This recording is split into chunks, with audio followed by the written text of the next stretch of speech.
Guilty of murder.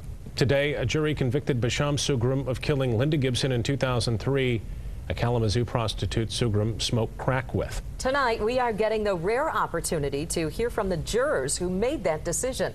24-hour News 8 Steve Kzoo joins us live in studio now. Steve? Good evening, Brian. Good evening, Sue. You know, after every criminal case I've ever covered, and we're talking about 25 years of covering criminal cases, I've always wondered what the jury experience was like.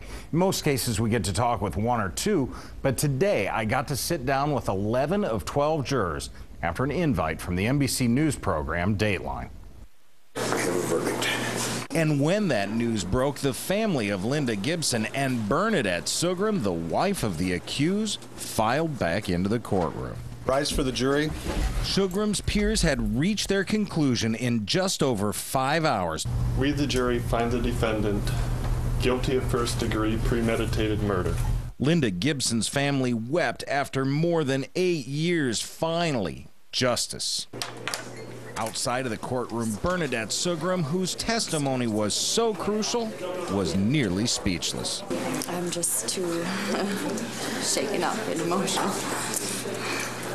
I'm relieved.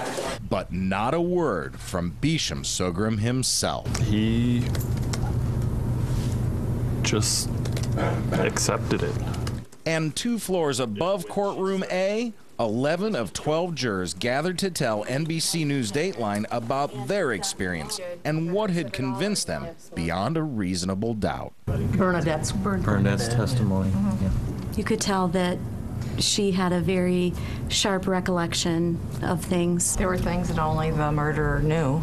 The peak evidence, is that what he called it? Yeah. That she could have only known if he was honest when he told her what happened. What does that do to your heart, your head, as you sit there and listen to the lurid details that came out in that courtroom over the last 2 weeks?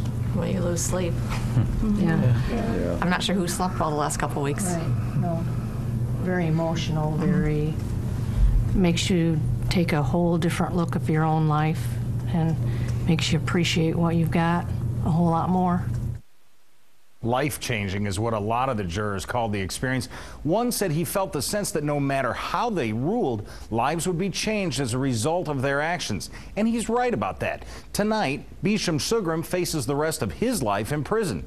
Bernadette Sugrim told me in the hallway she feels like she can finally pick the pieces back up and put her life together for her and her kids.